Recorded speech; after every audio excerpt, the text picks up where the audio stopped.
Olá pessoal do Colégio CETEC Mackenzie Catanduva, turma do 6º ano.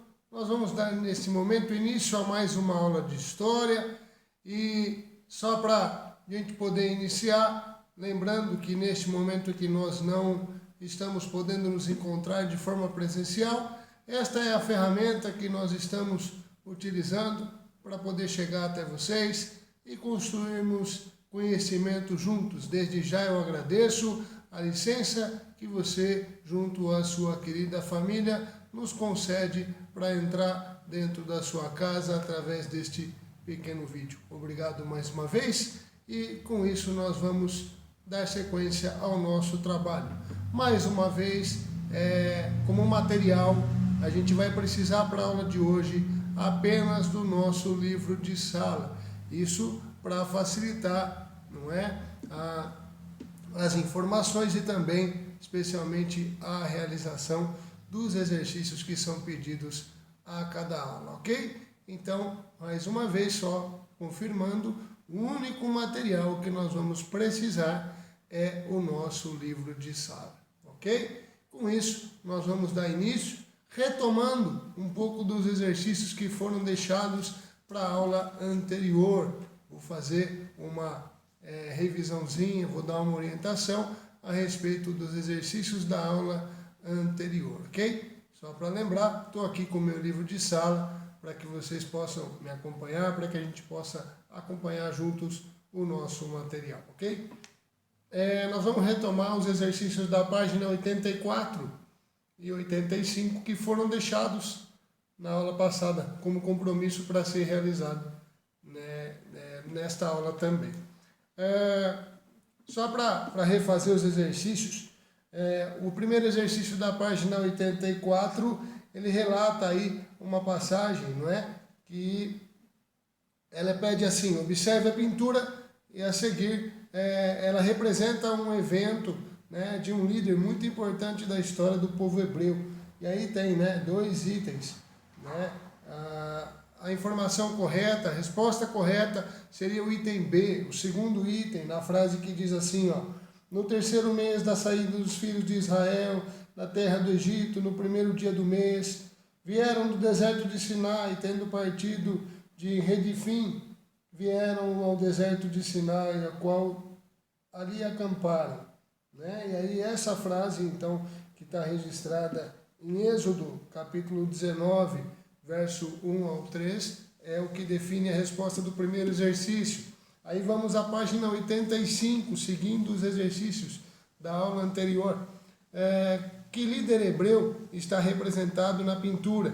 Nós temos aí Abraão, Moisés, Isaac e Jacó. Resposta correta, Moisés, né?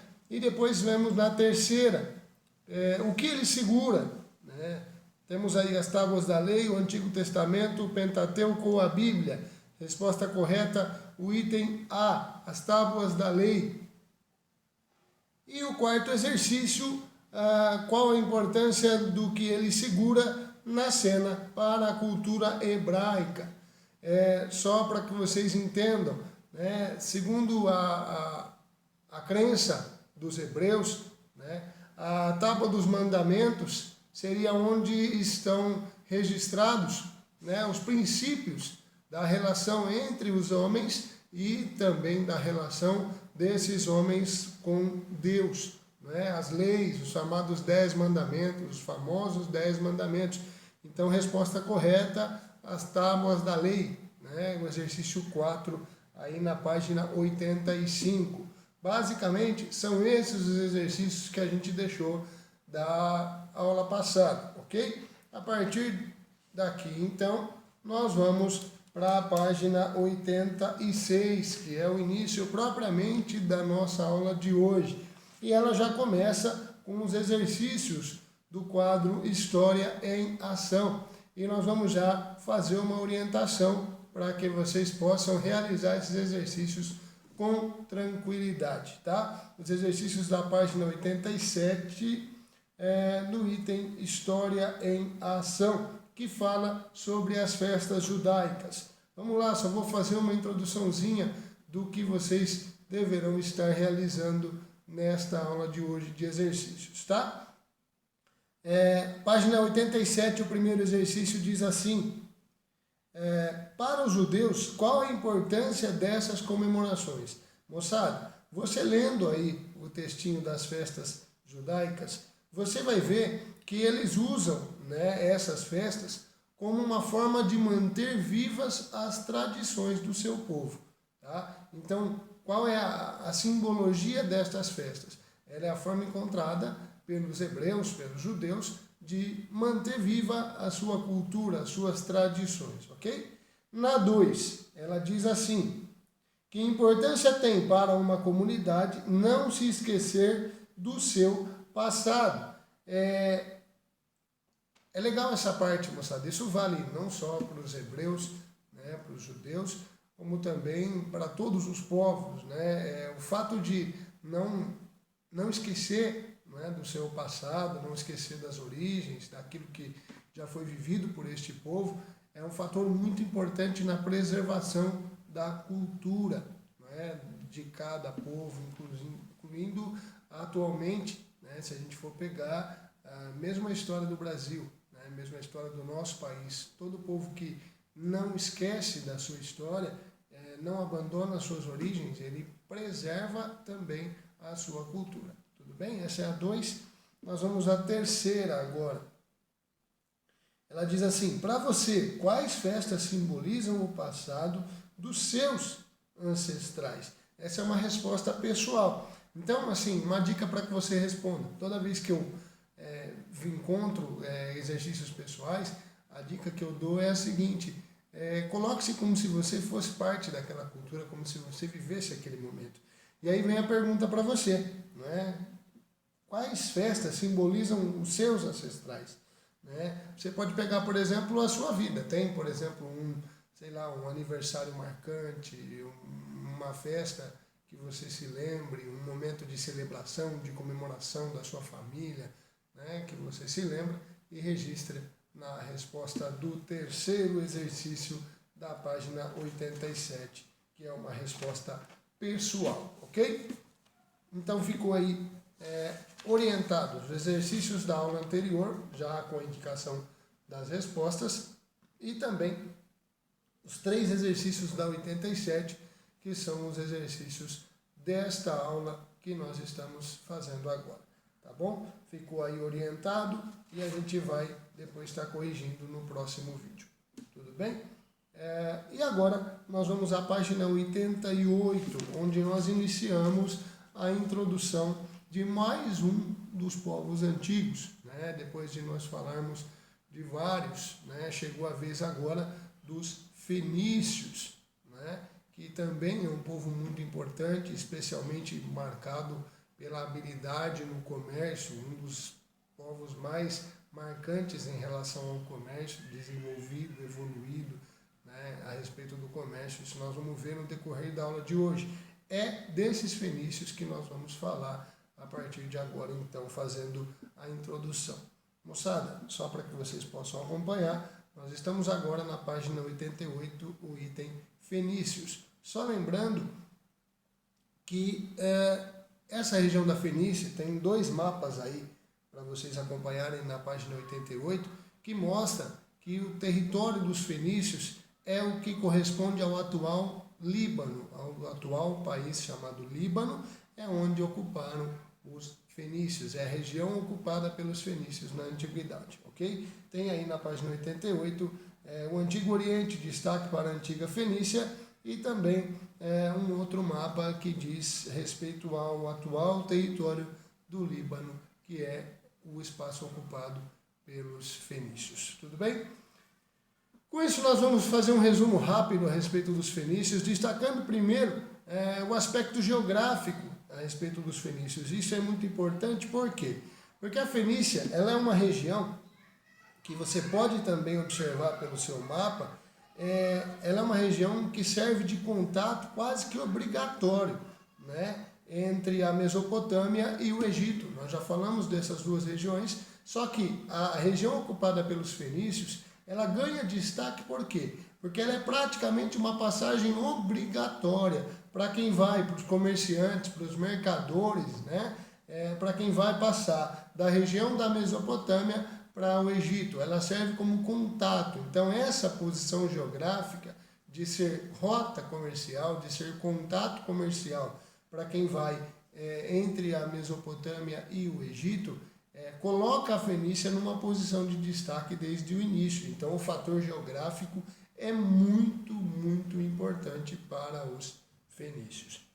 Também temos alguns dados históricos que servem para a gente começar a entender um pouquinho dos fenícios. Os dados históricos a gente pode ver também aí no material de vocês, pela página 89, mais ou menos, tá? E é interessante a gente destacar o quê? Eles começam a ocupação do território, isso está na minha anotação aqui, no meu resuminho para vocês. Eles começam a ocupação do território por volta de 3000 a.C. e eles fundam algumas das suas principais cidades. Tem aí destaque para Ogarite, Bilbos, Tiro e Sidom. Né? Algumas dessas cidades fenícias são inclusive citadas também no texto bíblico. Tá? E a partir de 1500 a.C., eles começam a controlar as rotas comerciais na região em que eles ocupam. Então, por volta de 3000 a.C., eles ocupam esse território, repito, o atual Líbano, e por volta de 1500 a.C., ou seja, 1500 anos depois da primeira ocupação, eles passam a controlar a rota marítima, a rota comercial nesta região. Tá? Só reforçando aquilo que nós falamos no início, que eles eram excelentes comerciantes, eram mercadores assim absolutamente desenvolvidos nesta arte, nesta atividade, né? E ganham destaque por esta razão. Tá? Eles comercializavam, entre outras coisas, tem alguns destaques aqui da atividade comercial dos fenícios. Eles trabalham inicialmente com material próprio. Tá? Nós temos aqui madeira, cedro e tecidos, entre outros. Depois, com o tempo, eles passam a comercializar não só os seus produtos, vejam só, dois momentos diferentes. Primeiro, produtos próprios, né? Cedro, madeira, tecidos. E depois, com o decorrer do tempo, que eles assumem o controle dessas rotas, eles passam a comercializar também produtos de outros países. Tem aqui como exemplo azeite, joias, tecido, né? Material de pele, roupas feitas de pele, né? E até alguns escravos. Né? Vejam que eles começam comercializando apenas os seus produtos e depois, com o tempo, eles passam a comercializar também produtos de outros povos. Tá? Tem uma outra característica importante dos fenícios. Eles vão distribuir o seu território, vão distribuir a organização do seu estado, não é, do seu país, vamos dizer assim, por cidades-estado, né? O que significa que são cidades independentes. Cada cidade tinha governo próprio, leis próprias. Lógico, eles tinham como fator em comum as origens, não é? Muitas vezes a língua e outros costumes que eram tradição daquele povo. Isso unia eles, então eram todos fenícios. Mas em termos de em termos de organização, é importante destacar que eram cidades-estado independentes, cada uma governada por um rei com regras próprias, tá? E totalmente independentes. Tá bom?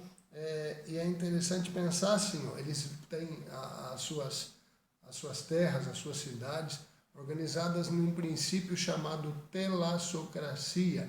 Essa telassocracia tem relação com o fato de eles serem grandes comerciantes e significa o que na prática?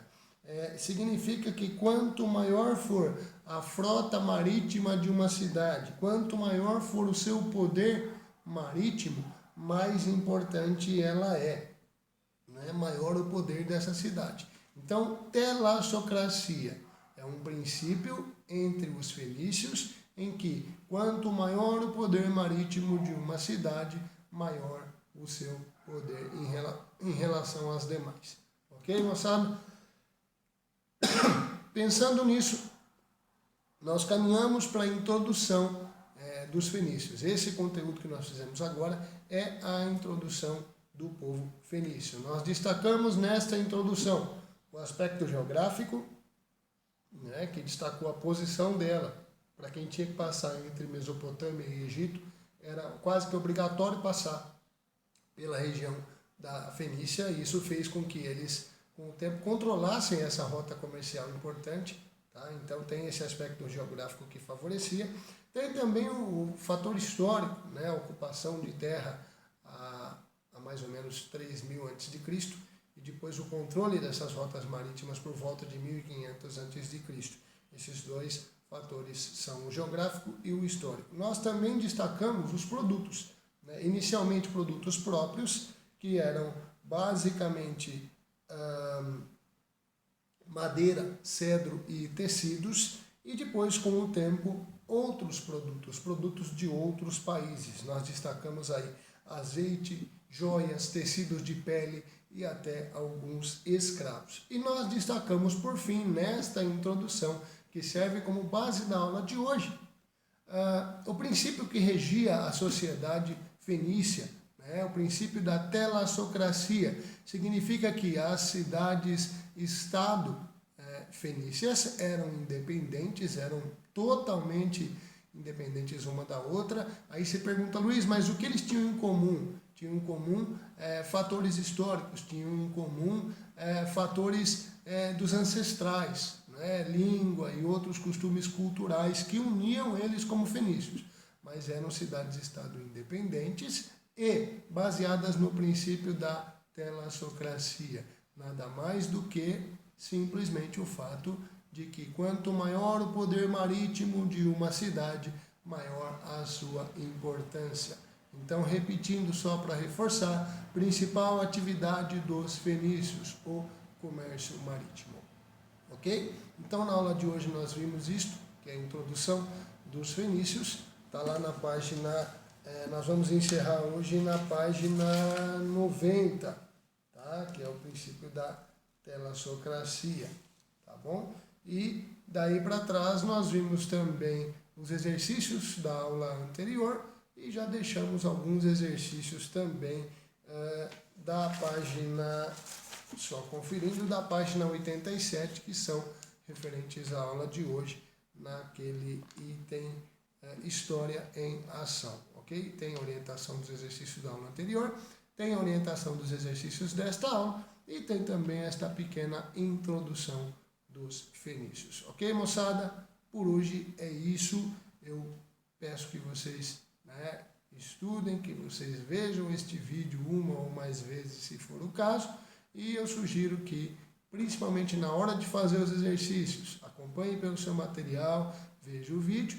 E, se por acaso, especialmente na realização dos exercícios, houver alguma dúvida, houver alguma questão que não ficou bem compreendida, por favor, deixe no vídeo o seu comentário e a gente vai estar retomando este assunto, possivelmente num outro vídeo, nos próximos dias, ou também mesmo por escrito lá nos comentários, dependendo da pergunta, dá para deixar a resposta. Tudo bem? Eu aguardo vocês, espero que todos estejam bem, fiquem com Deus, um abraço a todos, obrigado!